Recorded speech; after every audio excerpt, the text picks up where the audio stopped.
Asymmetrical Haircuts, Justice Update, with Janet Anderson and Stephanie van den Berg, in partnership with justiceinfo.net. Hi, Steph. Hi, Janet. Oh, I feel like that strange Captain Haddock from Tintin meme. What a week when it's only Wednesday. So how has your week been, Stephanie? Well, I felt like that Captain Haddock meme on Monday. So it's that kind of a week. Because Monday was a Dutch day off, wasn't it? Yes, it was a Dutch day off. I think it's Whit Monday in English. It's the day that the Holy Spirit descends on the land. Or that Karim Khan descends on the land. Indeed, he did descend. And I was having a day off. I was luckily at home and got all these messages and started to kind of run upstairs and try to figure out what to do. And that was the end of my day off.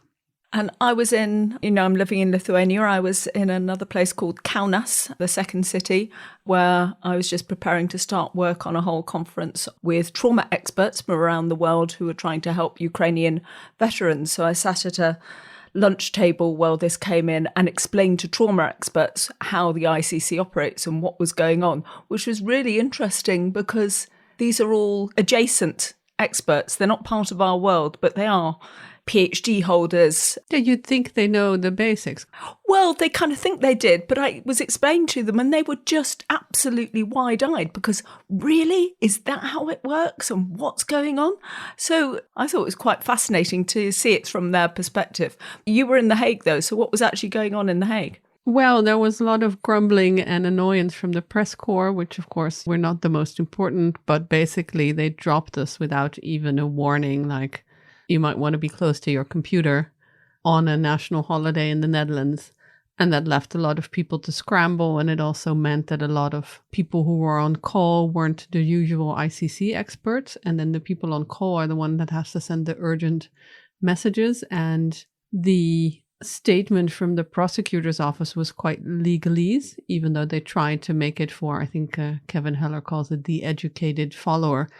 It's quite complicated. And so some of my colleagues, and I know colleagues in other news agencies, struggled with what to make of it. And that caused some confusion, which I don't think is good for the ICC. But this is my personal plug that it would be better if the media at least could be a little...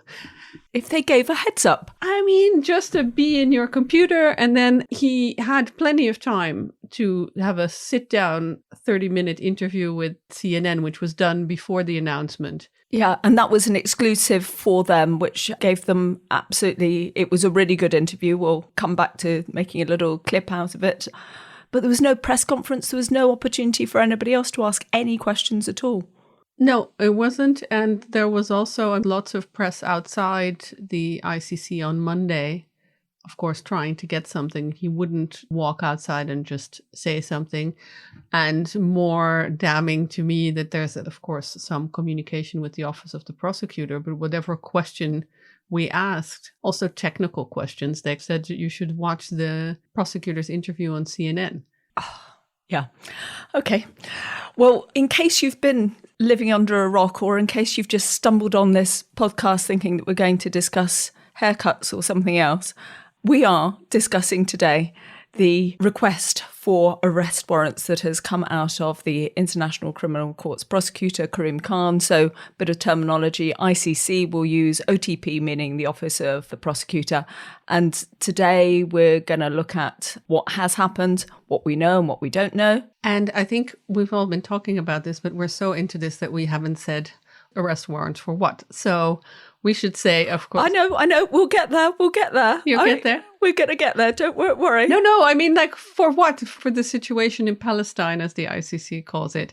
Okay, you're allowed to go that far. If you don't know, you'll have to be in suspense a little longer because of the script. All right. And we're going to look at some of the detail that has been made public and explain what hasn't been made public. And then we're also going to look at some of the reaction. And for that, I did a quick whip round among some of the friends of the pod and asked people to record really short comments, which is so not what academics do. They really don't like doing this. But I just said, just pick one aspect, tell me one thing. And that's it. That's all I want. So we gathered a few of those. And thank you so much to those who did help us with a little bit of focus there to show where our attention is going to go for the next while, I think. And to start us off, we're going to start how it started for all of us. And this is how Karim Khan announced what he was doing. Today, I'm filing applications for warrants of arrest before Pretrial Chamber 1 of the International Criminal Court in the situation in the state of Palestine. And then he made a reference to two people, Brenda Hollis and Andrew Cayley, who are the senior prosecutors leading the investigation, who are standing with him. These applications are the outcome of independent investigations conducted by my office under the direction of the two principal trial lawyers standing behind me today, Brenda J. Hollis, who in addition to leading our work in the situation in Ukraine for the past couple of years, has since January also taken over leadership of the Palestine investigation, and Andrew Cayley, King's Counsel, who more recently joined the office and will be leading our work on the situation in the state of Palestine going forward. So why is that significant, Stephanie? Well, it's a show of force in a way. Brenda Hollis is American and Andrew Cayley is from the UK. They both have military backgrounds and they're very, very experienced prosecutors. So it's really Khan showing, I put my best people on this. These are really the experts and I didn't do this alone. This is not a whim of the prosecutor. This is a well thought out strategy. And then Khan announced the request for arrest warrants against Hamas leaders first, and then only after that, and it took me a while to actually work my way down and realise it also had a second part to it, basically in the same page, the same breath, he then also announced his request for arrest warrants against senior Israeli officials. So let's kick off with Hamas. Yeah, so who and what are the Hamas leaders that are in this request for an arrest warrant? We are not yet at an actual arrest warrant stage. At the ICC, the prosecutor can't hand out arrest warrants himself. He has to go through judges who have to approve it. And so Khan announced that he was asking for a warrant for Hamas leaders Yahya Sinwar, who is Hamas's head in Gaza, Mohammed Diab Ibrahim al-Masri, the leader of Hamas's military wing, known as the Al-Qassam Brigade, and Ismail Haniyeh, the head of Hamas's political bureau, which is in Qatar. Now, the prosecutor accuses them of 8 different war crimes and crimes against humanity, and they are murder, extermination, so mass killing, hostage-taking, sexual violence, torture, cruel treatment, outrages upon personal dignity, and, quote, other inhumane acts, unquote. And the last of these 6 charges are to be taken, quote, in the context of the captivity, unquote, of the hostages. Extermination as a crime against humanity. Murder as a crime against humanity and as a war crime. The taking of hostages as a war crime. Rape and other acts of sexual violence during captivity as crimes against humanity and as war crimes. Torture during captivity is a crime against humanity and as a war crime. Other inhumane acts during captivity as a crime against humanity. Cruel treatment during captivity as a war crime. And outrages upon personal dignity during captivity as a war crime. Okay, there's a lot of detail in that. I don't think we're going to go and explain every nerdy detail in this podcast. I expect we'll come back to it. But let's just move on now to the Israeli side. Who was in the frame there? So Khan asked for arrest warrants against Israel's Prime Minister Benjamin Netanyahu and his Defense Minister Yoav Gallant. They are both accused of 7 counts of war crimes and crimes against humanity. And these are starvation of civilians as a weapon of war, willfully causing great suffering or serious injury to body or health, willful killing or murder, intentionally directing attacks against the civilian population. These are all the war crimes. And then the crimes against humanity of extermination and or murder, persecution, and other inhumane acts. And here's Khan again explaining those. The crimes include starvation of civilians as a method of warfare, willfully causing great suffering, serious injury to body or health or cruel treatment, willful killing or murder, and intentionally directing attacks against a civilian population, as well as crimes against humanity of extermination and or murder, persecution, and allegations of crimes of committing other inhumane acts. It's alleged that these crimes were committed in the context of the ongoing armed conflict and as part of a widespread and systematic attack against the civilian population of Gaza, pursuant to a state policy. Unfortunately, these crimes continue to this day. My office submits that these individuals, through a common plan, have systematically deprived the civilian population of Gaza of objects indispensable to human survival. We have reached that conclusion based upon interviews with survivors, many eyewitnesses, experts, from satellite imagery, statements from Israeli officials, including the 2 individuals subject to the present application, as well as based upon several hundred authenticated videos, photographs, and audio recordings, many of which were taken and shared by victims and eyewitnesses themselves. So there's, again, loads of detail in there, more details than I've ever seen before. Absolutely. It's rare already that he issues this announcement that he's applied for arrest warrants. We've seen it before, but not as much, and certainly not in this much detail. I mean, there is an arrest warrant issued for Russian President Vladimir Putin, and that arrest warrant is secret, and we only know very little about this. The level of detail in what he's laying out here in just kind of the pre-announcement is amazing. I don't think I've ever seen anything so detailed in this kind of announcement. Just wanted to point out some of the things that we're not playing the quote from Khan on, but things like this reference to a total siege, cutting off cross-border water pipelines from Israel to Gaza, cutting off or hindering electricity supplies to Gaza from the 8th of October onwards up until this day, attacks that killed civilians, including people queuing for food, the obstruction of aid delivery by humanitarian organisations, and attacks on aid workers. I mean, my God, what a list. Here's Khan again. The tragic effect of the use of starvation as a method of warfare against Gaza's civilian population is acute, it's visible, and it's widely known. And it's confirmed by multiple witnesses and victims, including local and foreign medical doctors. That starvation has caused and continues to cause deaths, malnutrition, dehydration, and profound suffering among the population. Famine is already present in some areas of Gaza, and it is imminent in others. One thing we need to pick out here is that both of these cases, so the case that Khan has outlined against the Israeli officials and the Hamas officials, rely on command responsibility. Why is that something to mark on, Steph?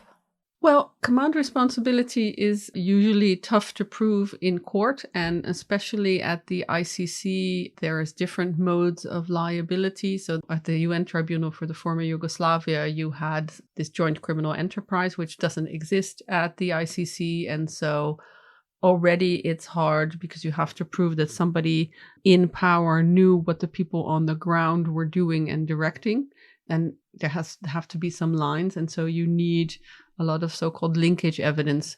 That was the thing that struck me, was the idea of how much evidence that was going to be needed.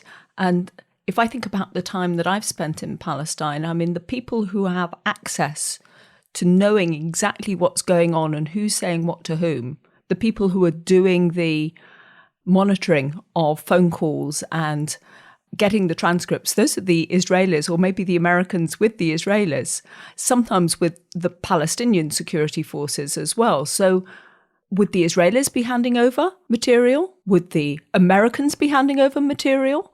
I mean, it's quite extraordinary to imagine where he's getting the evidence from against Hamas, even to start with. Well, one of the things that I noted, and that was noted to me also by somebody who I was talking to on background, is that at least for Gallant, the Israeli defense minister, he used that word, I think, total siege on Twitter.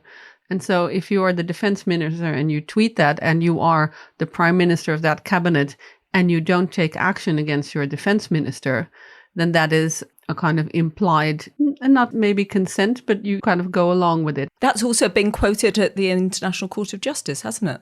Exactly. But there, the command responsibility is a bit, maybe in that sense, clearer. I think there is also Hamas quotes that they were responsible for October 7. I think Israel kept saying at the ICJ that Hamas essentially said after the October 7 attacks that it was their intention to wipe out Israel and things like that. So I think they also made a lot of public statements. There's lots of people here making public statements. So it's all public evidence, or at least a lot of it is public evidence, plus the stuff from GoPros, plus the stuff from people who've been interrogated. Yeah, I think there's obviously on the ground crimes, you have a lot of evidence that's just there because of the technology and everybody's filming this. But I think in that sense, the linkage evidence, I think it's also very significant that Khan, in every speech that he gave, every statement that he gave about Gaza, talked about the siege. There could be charges related to that, and that Israel should be paying attention, and also to Hamas, that if they kept also indiscriminate rocket attacks, if they kept doing that.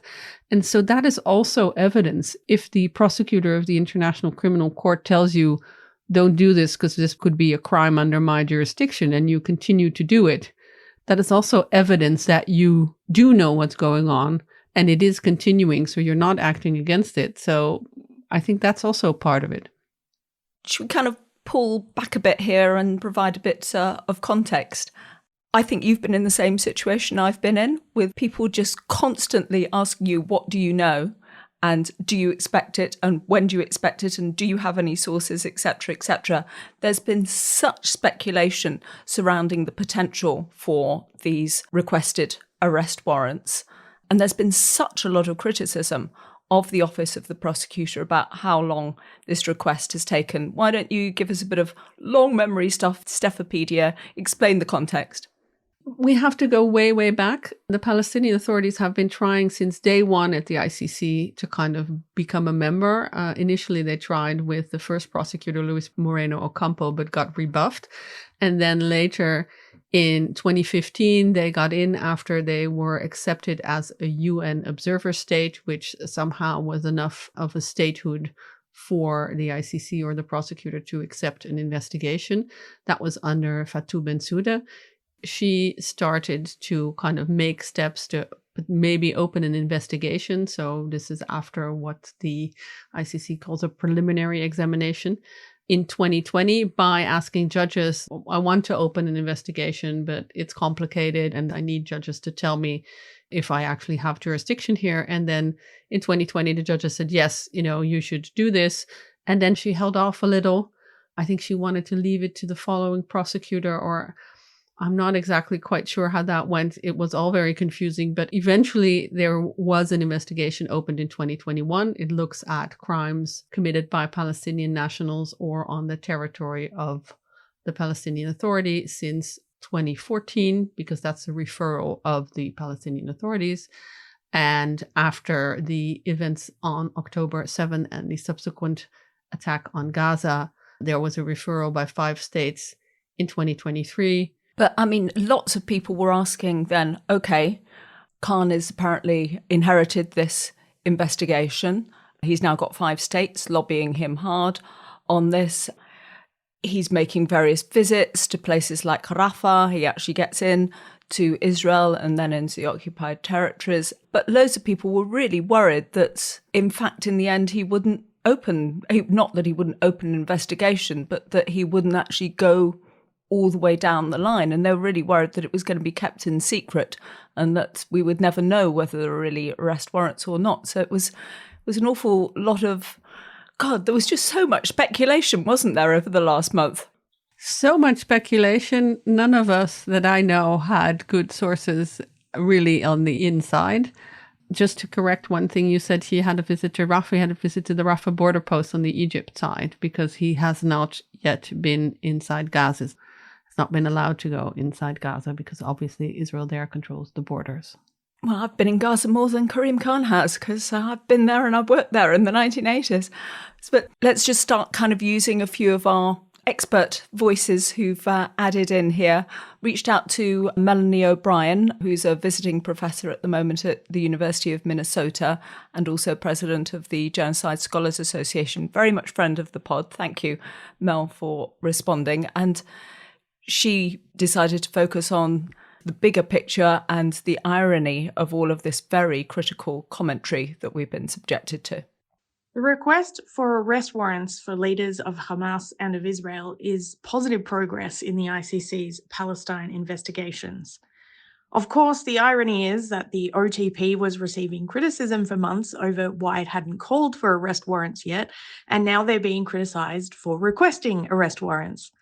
People wanted arrest warrants issued quickly, but that's not how things work in international criminal law.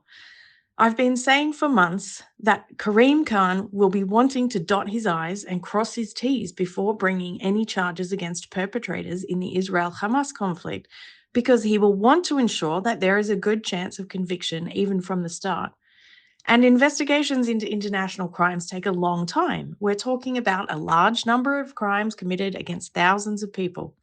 And of course, then there is the need to gather evidence to ensure that those at the top can be connected to the activities on the ground and the decisions about those activities on the ground. So this is not something that can be done overnight or even in a week. This is months of work. And that's why it has taken Khan and his team months to bring this request, because let's not forget that if a case falls apart, then there will also be criticism. And the criticism for the arrest warrant request is disappointing.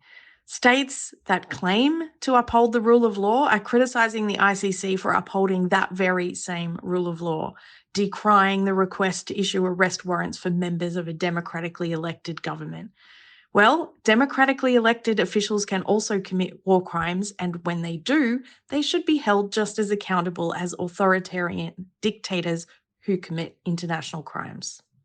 So, Steph, what would you say has broadly been the reaction to Khan's bombshell on Monday? How would you summarise it? I think from international law scholars, it's all been very positive. It's a very wide and detailed request. And so everybody got stuck in and got their teeth into what exactly it was saying. I think it was interesting that, yes, from all this criticism that the ICC was taking too long, the moment he issues a statement like that, that washes away. Not so much maybe for the legal scholars who can still debate that he waited long, but in the eyes of the international public, all of a sudden, it's no longer as the focus on Khan for having justice at two speeds, but now the focus is on reactions of other Western countries who support the ICC and are critical of this. In terms of some of our community, managed to carry up with Barry Sanders, assistant professor at Leiden University, and he's followed directly by Gisu Nia, who's director of the Strategic Litigation Project at the Atlantic Council. And I think it was interesting to hear how they framed this request from Khan. What particularly struck me about the ICC prosecutor's applications is that they signal a prosecutor who is prepared to speak truth to power, prepared to apply for a warrant against the Prime Minister and Ministry of Defense of Israel, despite their being supported by the United States and a number of its allies in the West. I would suggest this is expressively very significant, since international criminal courts have tended to follow rather than challenge the interests of the most powerful states in the international community, particularly those in the West. Of course, given the hostility of Israel, the United States, and a number of its allies to ICC involvement in the situation, it's quite unlikely that members of the Israeli government will actually end up in The Hague anytime soon. But I would argue the ICC prosecutor is absolutely right to pursue cases even where they appear to be practically impossible. Even if it proves impossible to secure arrests in practice, pursuing such cases will place the pressure transparently on where the problem resides, not with ICC reticence, but with the state that is being obstructive and the wider community that is not doing enough to rectify the situation. Were the ICC prosecutor to shy away from pursuing practically impossible cases, it would not only reward the tactics of actively hostile states, but also reduce the ICC to being a mere instrument of major powers. One of the most important aspects for me is the fact that this is probably the first time we're seeing an application for an arrest warrant against a head of state who has the support of Western nations. Of course, there have been arrest warrants for Vladimir Putin, Omar al-Bashir, Muammar Gaddafi, but this is the first time that we're seeing, if this arrest warrant moves forward, the reason that that's significant is because Benjamin Netanyahu has in the past traveled to European countries, many of whom are ICC member states.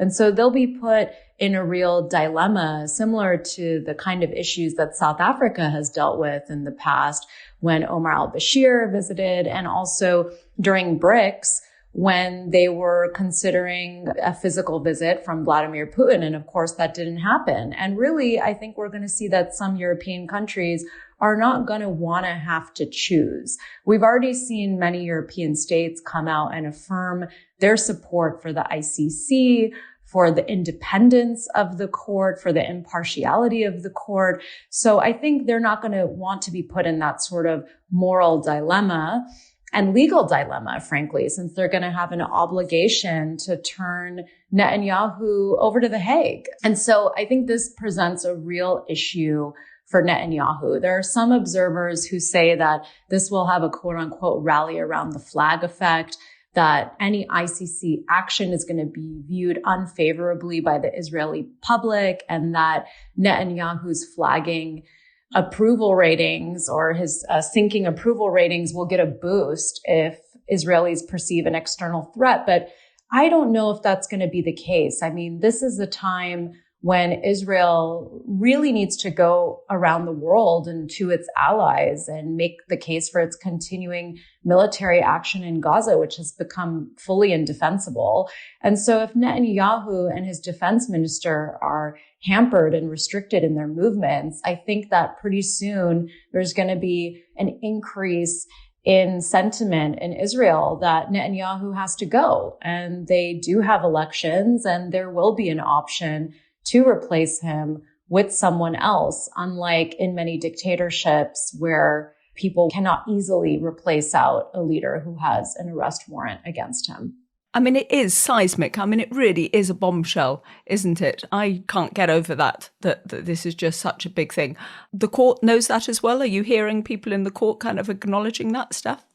Well, that would assume that people in the court are talking to me, and not to be sniddy here, but for the moment, whatever the prosecutor is only talking to Christiana Mampour. I mean, I think it's impossible for them not to know, right? The sheer amount of attention this has gotten. I think it's one of the biggest news events that I've covered in international justice. Up to now, it's the biggest event. It's foolish to assume that the ICC doesn't realize the way it's at the center. And also, if you look at the attention it's getting from other in diplomatic circles, I'm sure they had a lot of that kind of blowback.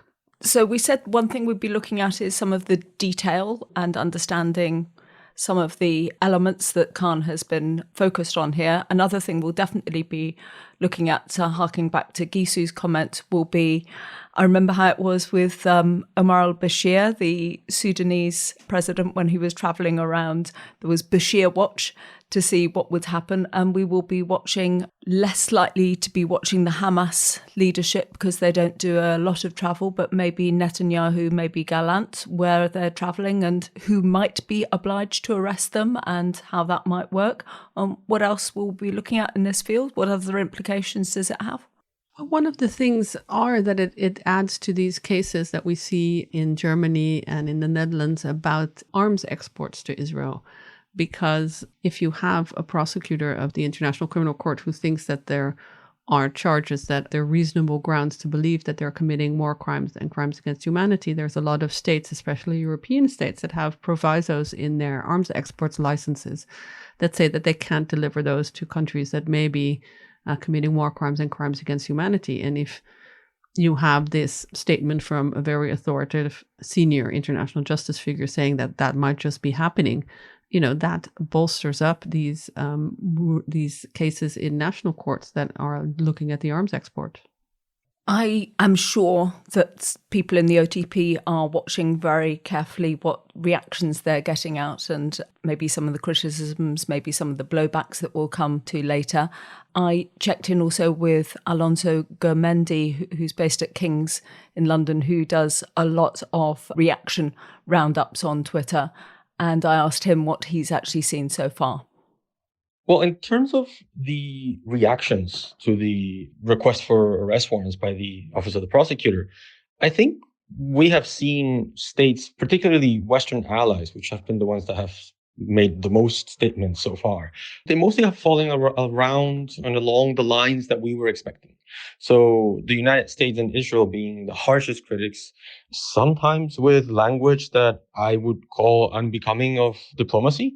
I guess the bigger surprise at this point is Germany, which has come out not in defense of the request, but certainly not strongly against it. It said that the court will have to face difficult questions on jurisdiction and complementarity, but not exactly rallying against the request, which is surprising considering the stance that it's taken in other areas of this situation. And in fact, Israel has issued statements very critical of Germany at this point.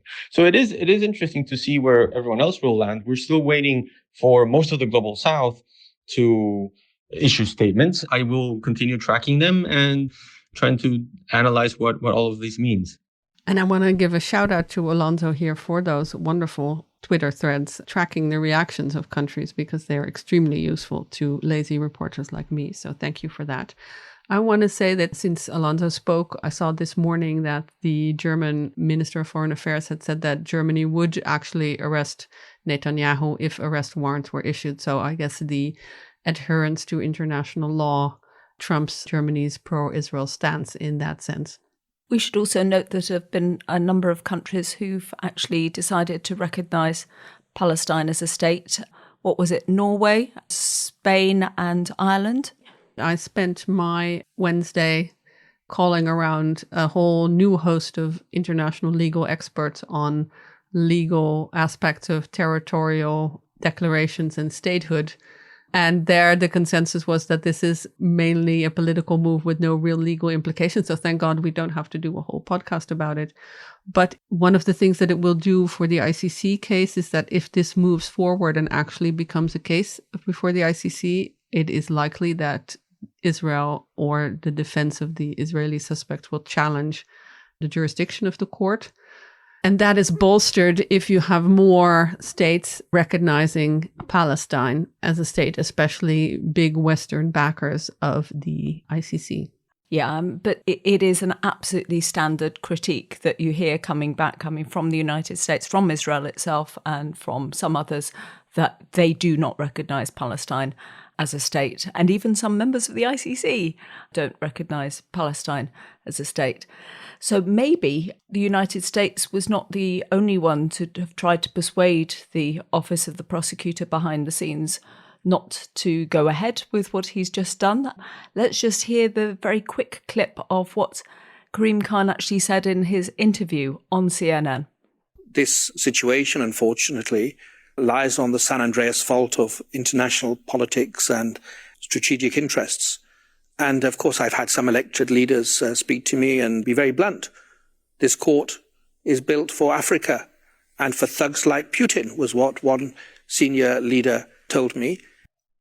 I mean, wow, that's just wow to me. Kind of said out loud what you know that a lot of state leaders and important people actually think of the court, that it's for them and not for us. We don't know who said this, and obviously Khan doesn't say it, but it seems very much possibly Dutch directness who is making these kind of comments. But I wouldn't want to comment on it. But if we had Molly here, she would probably be laughing at this. Would be exactly the kind of thing a Dutch person would tell you. I had a senior British official the last couple of days giving me an absolute ear-bending on this, saying, much as one loves the ICC, this is the end of the court, because this is not what it was designed for. I'm so sorry to have to tell you this, Janet. It's the end of your working life, because it's just not gonna run. It's not gonna run. I really don't think so. I spoke to another source. Their argument was really, it was already losing support because it was slow and it was seen to be moving at two speeds, and that they thought that what Khan did, at least that he thought that he was rescuing the court because he is confirming its independence and impartiality by doing the thing that most big powers were against. And I mean, that's true. Khan was always painted as the prosecutor of the big powers. He was painted as no-toeing to the US when he stopped the Afghanistan investigation into US crimes. So this is a big change. This is a move that obviously wasn't approved by the UK or the US. Or maybe, there's also people with a lot of more conspiracy-minded who think that Khan must have obviously informed the US and this whole outrage is just a political show, and they quietly agreed that he should target these people because they don't like them very much politically. And there is a further criticism from essentially the other side I've seen from Palestinian commentators. And in fact, I tried to get some Palestinian commentators for the show, but no one responded. I just assume people are really busy at the moment. And they essentially criticize Khan for what they call both sidesism. They would say that the real problem here is Israel. So why is it that you're targeting Palestinians as well? Not necessarily approving what Hamas did, but why not really focus in on the really bad guys here?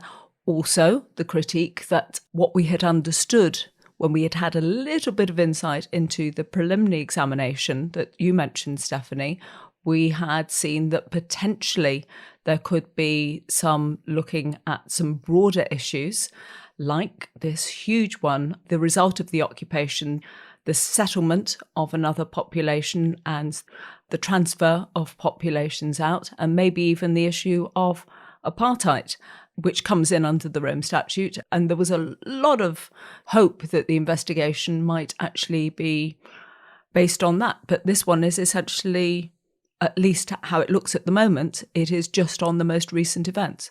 Yeah, and crucially for the Palestinian commentators is that Khan didn't levy genocide charges against Israelis. But there was also a lot of commentators that pointed out that this is not the charge you start with. When they requested and got an arrest warrant for Sudanese leader Omar al-Bashir, it was also not genocide in the first take. But, these things can be expanded as the case goes along.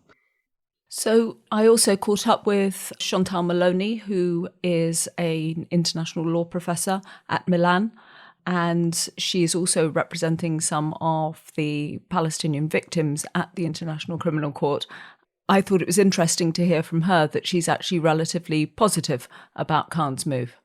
The request for issuance of the 5 warrants of arrest that has been lodged by the ICC prosecutor Karim Khan is of the utmost importance in the first place because it represents finally the first crack in the wall of impunity that has been consistently given to the state of Israel for the past many years, decades, notwithstanding the documentation of very serious violations of international law and possible commission of crimes. We have seen until this moment that literally Israel was considered a sort of state above the law, and its representatives were considered to be almost untouchable. So already the fact that the prosecutor for now is requesting the issuance of a warrant of arrest for the Prime Minister and for the Minister of Defense of the State of Israel is, in my opinion, really a groundbreaking moment, a watershed moment. And Chantal also said that if you look at the very specific elements of the crimes that have been chosen, that Khan has built his potential arrest warrants around, both for the 3 Hamas leaders and for the 2 Israeli officials, that is significant. In particular, we see in the request that has been lodged by the prosecutor with regard to the responsibility, for now alleged responsibility, of course, of the Prime Minister Benjamin Netanyahu and the Defense Minister Gallant, the inclusion of the crime against humanity of persecution. So this is a very significant crime under Article 7 of the Rome Statute, and I believe that this is one of the most important elements in this request for issuance of warrants of arrest, because it potentially encompasses many conducts, many violations of international law, in particular grave violations of human rights of the Palestinian people, with a discriminatory intent, which is the defined character of persecution. And I would like to remember that already in 2009, after the so-called Operation Casled, the fact-finding mission on the Gaza conflict that was led at the time by Justice Richard Goldstone had included in its final report persecution as a possible crime which was committed in Gaza because of the closure of Gaza that had been already imposed continuously since 2007. And now, of course, we are in the 16th year of this closure, and the combined effect of the closure with the military operation, which at the time was already clearly disproportionate in its effects against the civilians and the civilian infrastructure. And this amounted, according to the report, as a form of collective punishment and serious violations of every fundamental right of the Palestinian population, which could integrate the crime of persecution. So I think this is absolutely something to be highlighted, and it will be very, very important in the future proceedings before the International Criminal Court. So I think that will be another main aspect of what we focus on in the future, understanding the technical detail of the request. And if we ever get a chance to see what the detail in the arrest warrants are, assuming they get approved. But okay, I'm saying assuming they're going to be approved. Steph, what's the actual process here? So the process is that Khan has sent these application to a pre-trial chamber. I think pre-trial chamber 1 in this regard. There are 3 judges. 1 was changed. We have a Romanian presiding judge, a judge from Benin, and a French judge.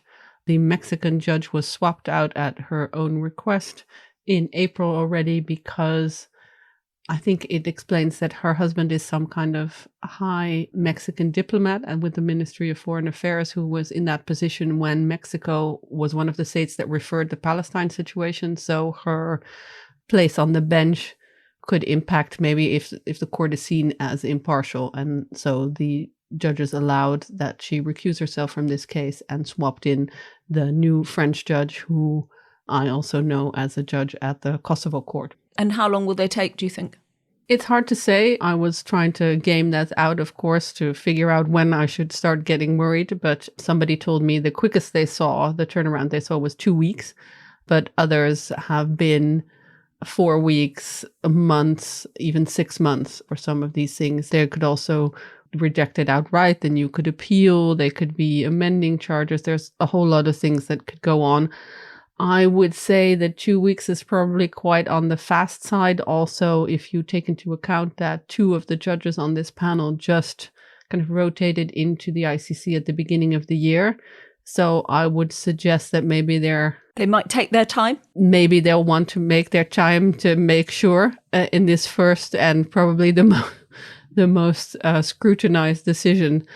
I don't want to say of their professional lives, because the Romanian presiding judge in this trial chamber was also a judge at the European Court of Human Rights. So I'm sure she's had her share of pressure and flagship cases. Yeah, those are my musings. I have no indication of how long this will take, other than looking at the past and looking at who is making the decision. And we should mention a couple of potential wrinkles. Oh, that really makes me sound like I'm making less of it than it is. But okay, things that might come up that might change what's going on. And the first one is the issue of complementarity, which is such a weird word. I can give you the Reuters prep for this. Okay, what do you say?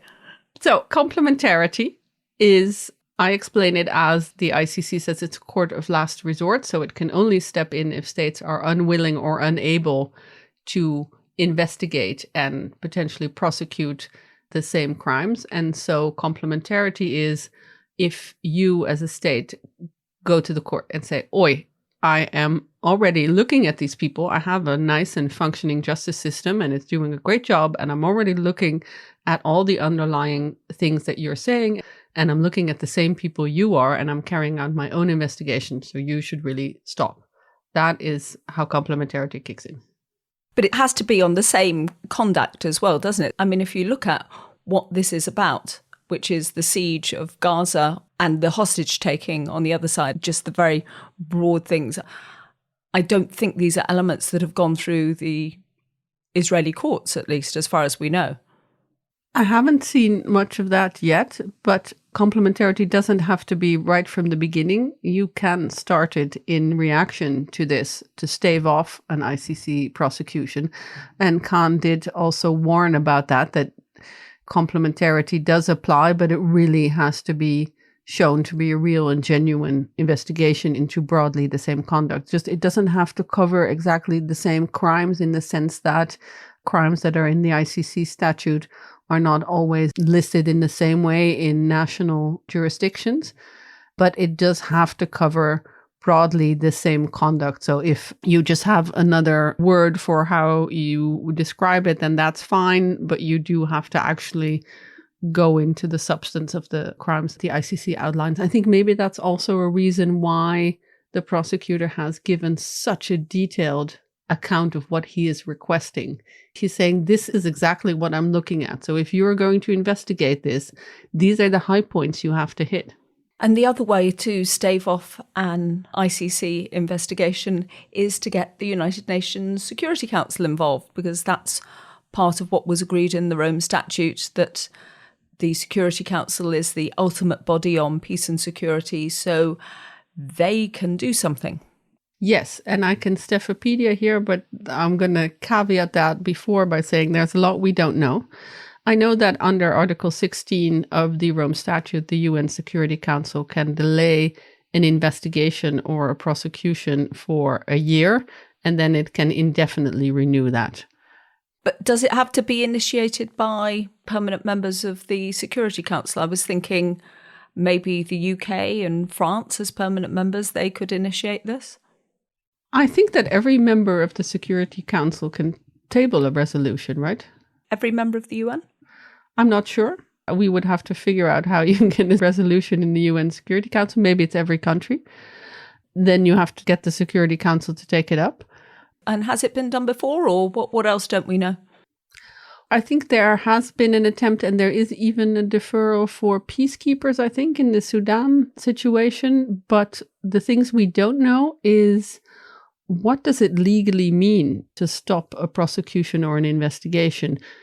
Does it mean that you stop the investigation into the entire situation? So if we're talking about Hamas or Israel Palestinians in this case, would it freeze everything? So are you also not looking into Hamas and both Israel, or can you target it and say, we want this investigation to stop, but only for Israeli officials? I mean, there's so many things that we don't know. Could you only freeze arrest warrants if they're issued and then have the investigation go on but not carry out the arrest warrants? We don't know. There's no legal interpretation yet of the words prosecution and investigation, because this case has never happened, and so nobody's ever ruled on what it really means. And another thing for international law nerds was the way that the prosecutor got his homework marked by a separate expert panel. At this stage, the actual evidence isn't disclosed, not everything, when you apply for arrest warrants. So how does the Office of the Prosecutor keep saying, I'm on the right track, and make sure everybody agrees with him? He's allowed to involve outside experts at any point. So he decided to make a panel to advise him on whether the application for an arrest warrant met the standard of proof needed at this stage of the proceedings, which is, quote, reasonable grounds to believe.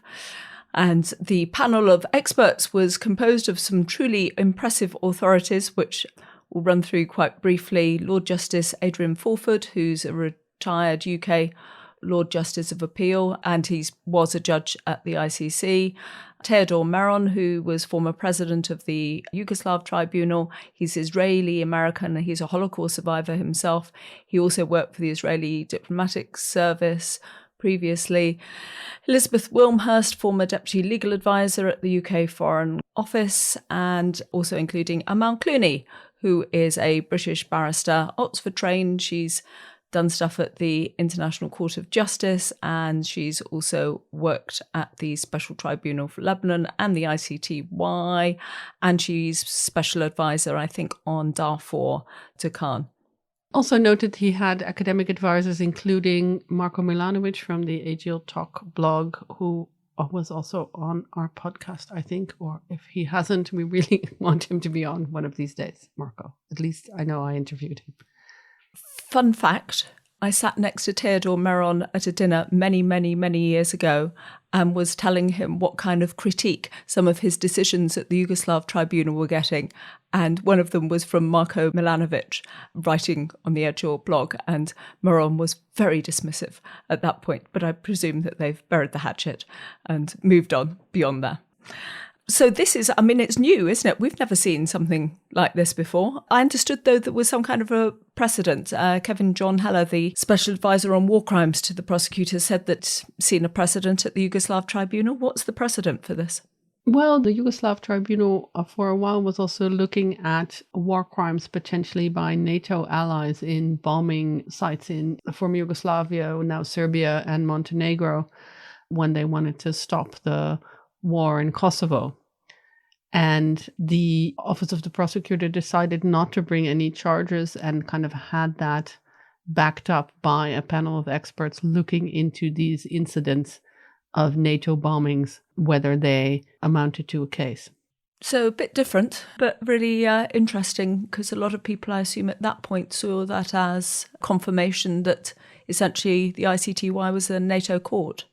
I think so. I think it's this idea that if you have this very politically complicated decision and you don't want to be accused of playing favorite, you call in a panel of world-renowned experts to share. And if they share your opinion, you widely publicize it. I don't know if these experts that Khan had assembled said, well, no, actually, you shouldn't bring charges. I don't think that report would have been as public, and maybe he wouldn't have brought charges. This report at the ICTY was something that was commissioned because of the criticism that the OTP got, and probably I think they would have published it either way. But this is, of course, a different kind of situation.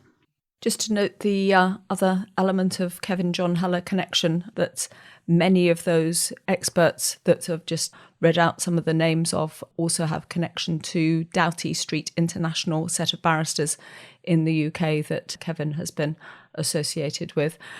But I did see on Twitter quite a few experts expressing their doubts and wondering what the implications were of this newfangled way of doing things. Christopher, known as Kip Hale, he has extensive experience investigating and prosecuting atrocity crimes in Cambodia, Iraq, Syria, Myanmar and Libya, as well as advising similarly in other conflicts. He recorded a short voice note on this.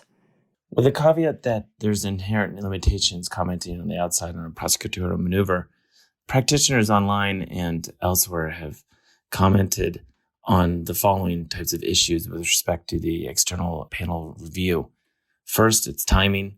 Not only it's released simultaneously with the arrest warrant applications, but also when it was sanctioned back in January.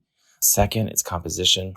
Obviously, this one is concentrated in one country versus more global representation. Third, precedent, both what it could negatively and positively create. Also with respect to whether and why such a external panel review was not done for previous politically fraught cases at the ICC. And lastly, how is it operationalized?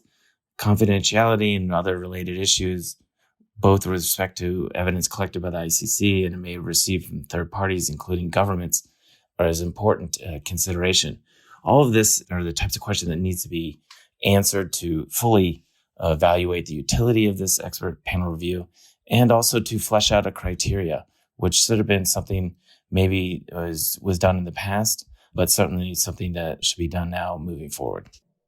And he wasn't the only person with an eyebrow raised, especially on that composition, because essentially mainly the UK with a bit of US and really nobody from the global south represented there. And then they also had an op-ed in the Financial Times. And there was some suggestion that maybe this was being used to shield the office of the prosecutor, or that by doing this, you're speaking as surrogates for the court, who, again, not to be petty, was only speaking to Christiana Mampour and not anywhere else. So, my goodness, you're not going to let that go, are you, Steph? I know. I mean, but I don't think there's anything wrong with there being surrogates for the court. My criticism in terms of this surrogacy, let's say that's what it is, I don't think these are media darlings generally. I mean, maybe Amal Clooney could be, but she would have to decide to go out on the offensive. I mean, these are more great and good than they are media types. They aren't the people who are going to go out there and argue for you. No, absolutely. I think in that sense, I think it's definitely a PR exercise, and it's obviously directed at US and UK diplomats, for my money. I think it was a very UK-US centered media approach to get this out, to be on US cable television like that. I think this is directed at the diplomatic of the governments, saying, you can criticize me and I know you support Israel, but I have all these great and good, and also you're great and good.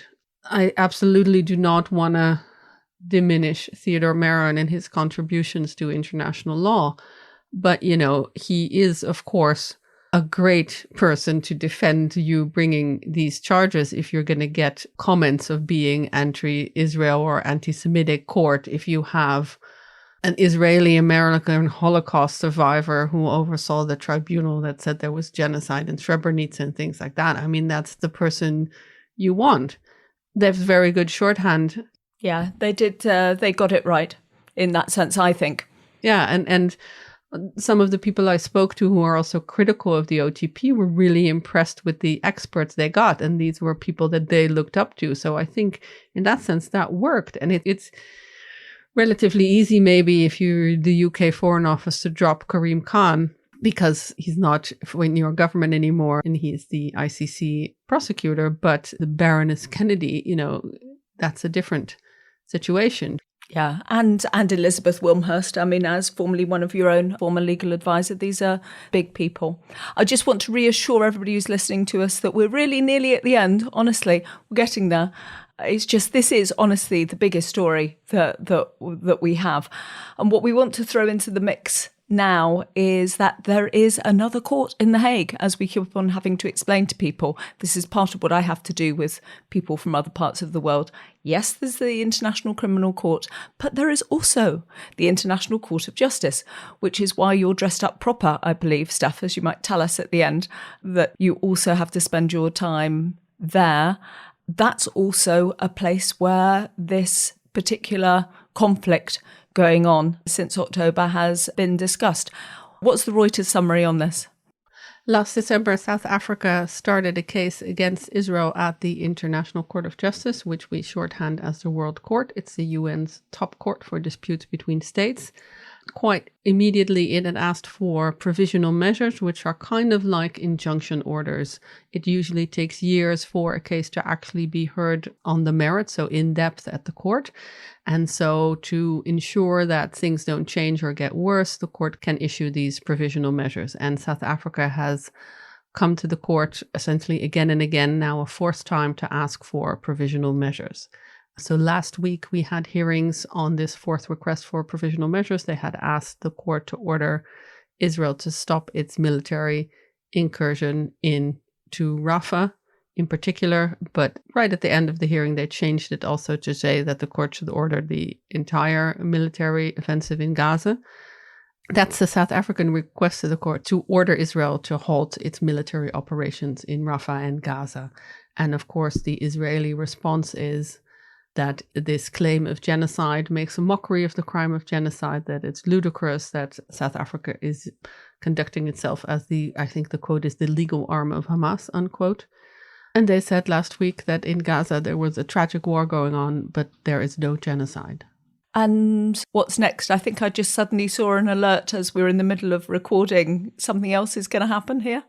Yeah, if you're listening on Friday, the ruling is at 3 p.m. today, The Hague time. If you're hearing this later, I suspect you already know what the outcome is of this latest attempt at provisional measures.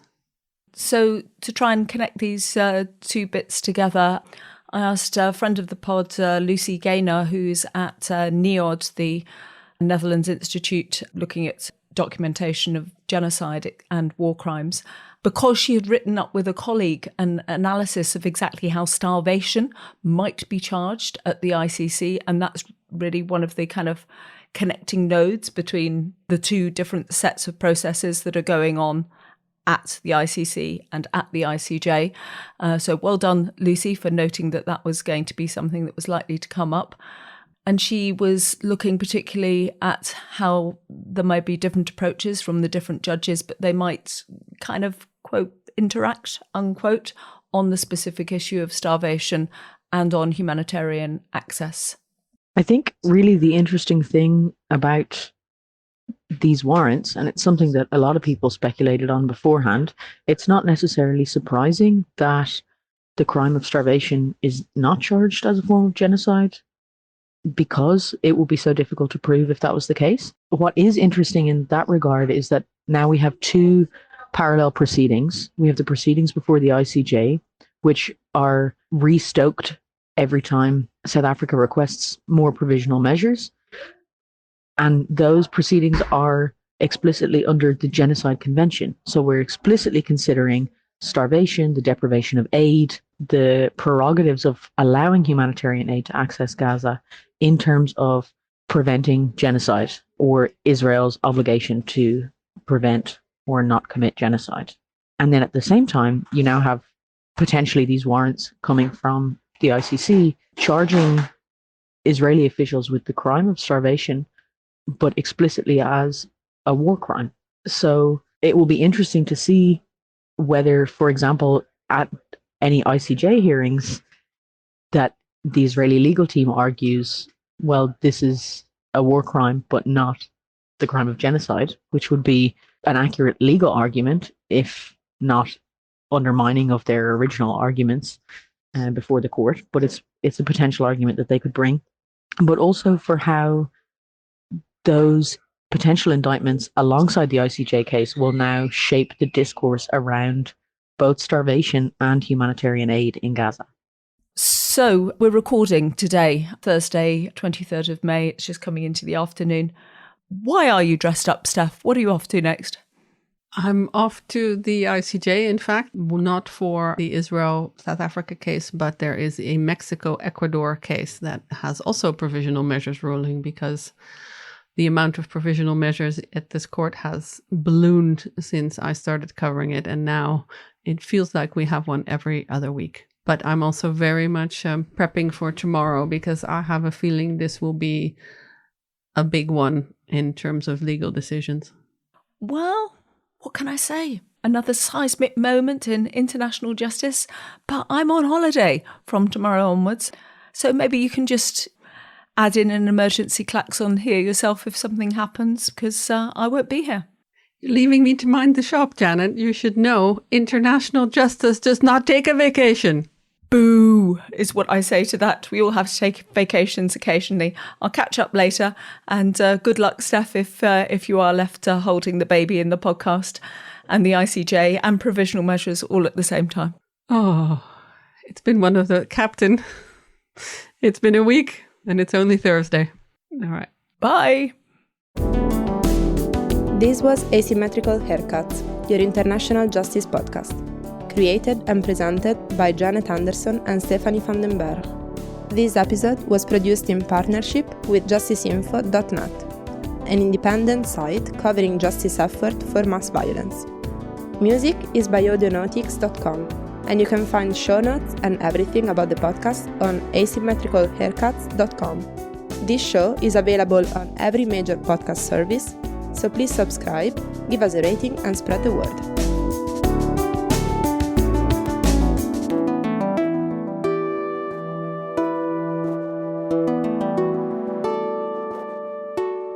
Hi, Hi, it's us again. Just to say that if you enjoyed the interview and you want to support our work, head on over to patreon.com and buy us a coffee there. That way, you also get to hear the extra War Criminals Book Club podcast that we do every month. And twice a year, we show you a little bit of what goes on behind the scenes. You can meet the team and ask what subjects you would like us to cover. And there's a monthly newsletter. All for just the price of a cup of coffee and a bit of cake every month. And you get the deep appreciation from our team for your support. Thank you very much. Always bloody well getting the last word. Always.